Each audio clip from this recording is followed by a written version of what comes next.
Hello friends, welcome to Harish kitchen. இது வரைக்கும் நம்ம சேனலை யாராவது சப்ஸ்கிரைப் பண்ணாமல் இருந்தீங்கன்னா சப்ஸ்கிரைப் பட்டனை ப்ரெஸ் பண்ணுங்கள். பக்கத்தில் இருக்க பெல் ஐக்கனையும் ப்ரெஸ் பண்ணிடுங்க. இது மூலமாக நான் போடுற அப்கமிங் வீடியோஸ் எல்லாமே உங்களுக்கு நோட்டிஃபிகேஷனில் வந்துக்கிட்டே இருக்கும். வாங்க நம்ம சேனலுக்குள்ளே போகலாம். இன்றைக்கி நம்ம பார்க்க போகிற ரெசிபி என்னதுன்னா வெஜ் குருமா. வாங்க பார்க்கலாம். தேவையான பொருட்கள்: வெங்காயம், உருளைக்கிழங்கு, கேரட், பீன்ஸ், தக்காளி, அவரைக்காய், கல் உப்பு, கருவேப்பிலை. அரைக்கிறதுக்கு தேவையானது முந்திரி பருப்பு, ஒரு 10 பச்சை மிளகா, ஒரு 7-8 பூண்டு எடுத்திருக்கேன், இஞ்சி, பட்டை, 2 ஏலக்காய், ஒரு கிராம்பு, கொஞ்சம் தேங்காய்ச்சில், பொரிகடலை. இப்போ அரைச்ச பேஸ்ட் இது. இப்போ நான் குக்கர்லேயே வதக்கிட்டு அப்படியே வேக வைக்க போகிறேன். அதனால் குக்கர் ஆன் பண்ணிக்கிறேன், ஸ்டவ் ஆன் பண்ணிக்கிறேன்.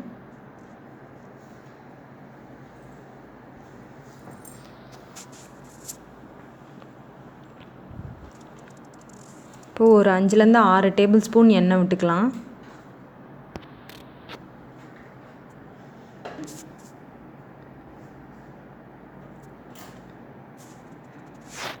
எண்ணெய் நல்லா காஞ்சிருச்சு. இப்போ வெங்காயத்தை போட்டுடலாம். இதில் நான் நீளமாக தான் நறுக்கி வச்சுருக்கேன்.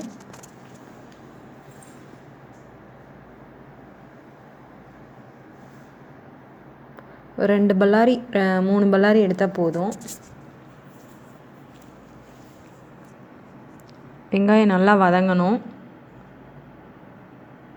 பொரிகளில் ஆட் பண்ணுறதுனால நம்மளுக்கு குருமா கொல கொலன்னு தான் வரும்.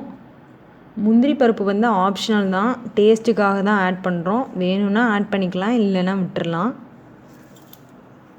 இப்போ நல்லா வெங்காயம் வதங்கட்டும்.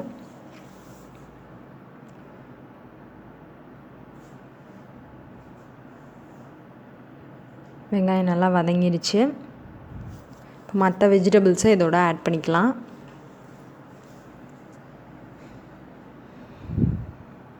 அவரைக்காய்,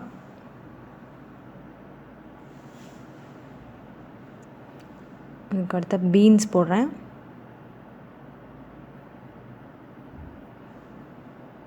அதுக்கப்புறம் கேரட் போடுறேன்.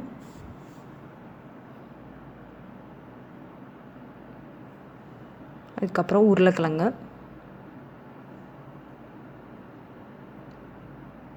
கருவேப்பிலை. இது நல்லா வதங்கினதுக்கப்புறம் தக்காளி போட்டுக்கலாம்.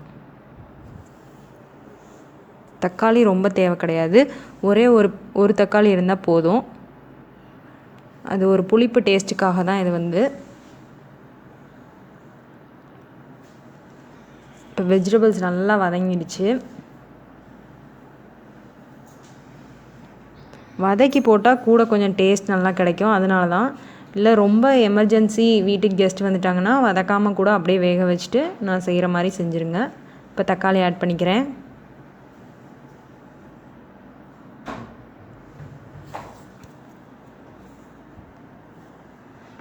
தக்காளி ஆட் பண்ணியாச்சு. இதோட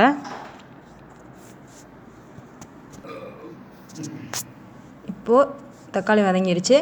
தண்ணி இதோட ஆட் பண்ணிக்கிறேன். அந்த காய் முங்குற அளவுக்கு தண்ணி ஊற்றினா போதும்.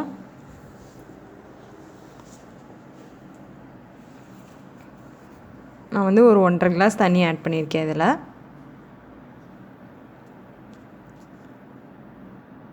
அவ்வளோதான். இது குக்கர் போட்டு மூடி வச்சிட வேண்டியதான். மூடியை போட்டு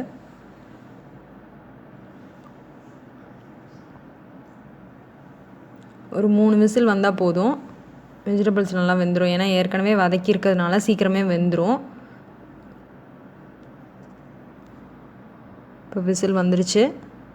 நான் ஸ்டவ் ஆஃப் பண்ணிவிட்டு ப்ரெஷர் எடுத்து விட்றேன்.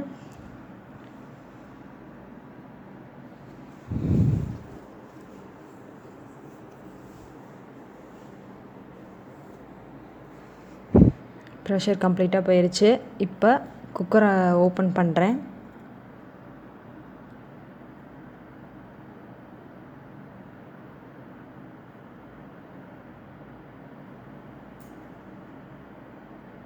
இப்போ காய் நல்லா வெந்துருச்சு, எல்லா காய்களும்.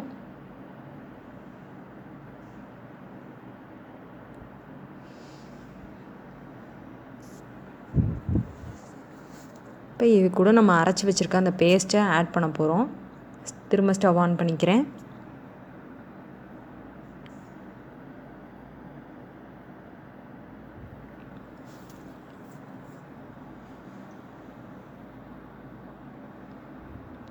அரைச்சி வச்சுருக்க பேஸ்ட்டை இதோட ஆட் பண்ணிக்கிறேன்.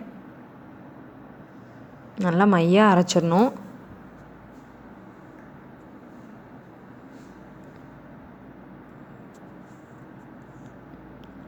இப்போ இதோட கொஞ்சம் தண்ணி ஆட் பண்ணிக்கிறேன்.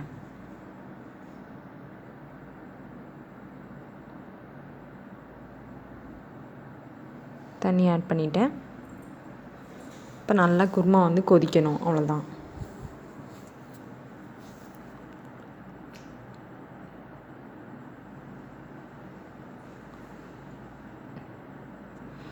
தண்ணி கூட கொஞ்சமே ஆட் பண்ணிக்கிறேன். ஏன்னா பொரிகளில் போட்டிருக்கிறதுனால குருமா நல்லா கொல கொலன்னு தான் வரும் உங்களுக்கு.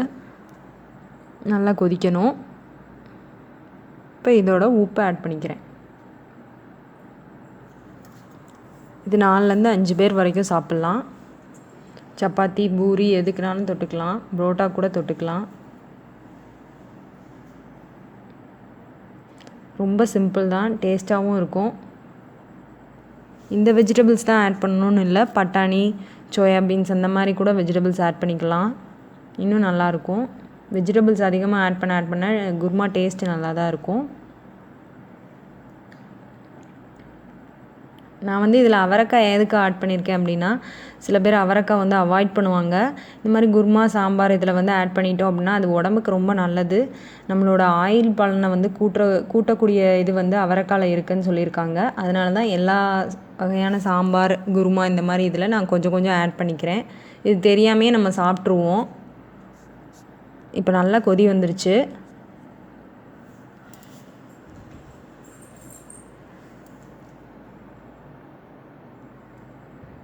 உங்களுக்கு வந்து பச்சை மிளகா காரம் பத்தலை அப்படின்னா கொஞ்சம் மிளகாத்தூள் கூட ஆட் பண்ணிக்கலாம் இதோட. இல்லை மிளகாத்தூள் வேணான்னு நினைக்கிறவங்க கூட பச்சை மிளகா வந்து கூட 2 பச்சை மிளகா ஆட் பண்ணி அரைக்கும் போதே கூட 2 ஆட் பண்ணிக்கலாம். வத்தல் யூஸ் பண்ண வேணாம், பச்சை மிளகா போட்டால் தான் ஒயிட் கலரில் குருமா வரும்.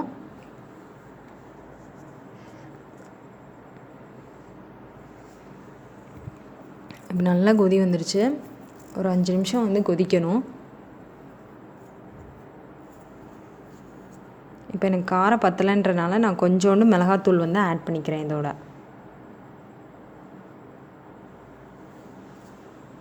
இதுவும் ஆப்ஷனல் தான், வேணும்னா ஆட் பண்ணிக்கலாம், இல்லைன்னா விட்டுறலாம்.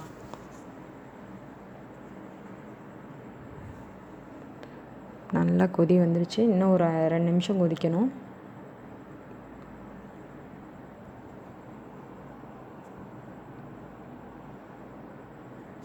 இது வந்து ஒரு 15 to 20 மினிட்ஸில் இது வந்து செஞ்சிடலாம். ரொம்ப ஈஸியான ரெசிபி தான் இது வந்து.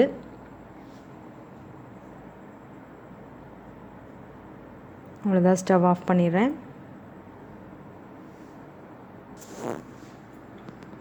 இந்த வீடியோ உங்களுக்கு பிடிச்சிருந்தா லைக் பண்ணுங்கள், ஷேர் பண்ணுங்கள், கமெண்ட் பண்ணுங்கள் ஃப்ரெண்ட்ஸ். Thank you friends.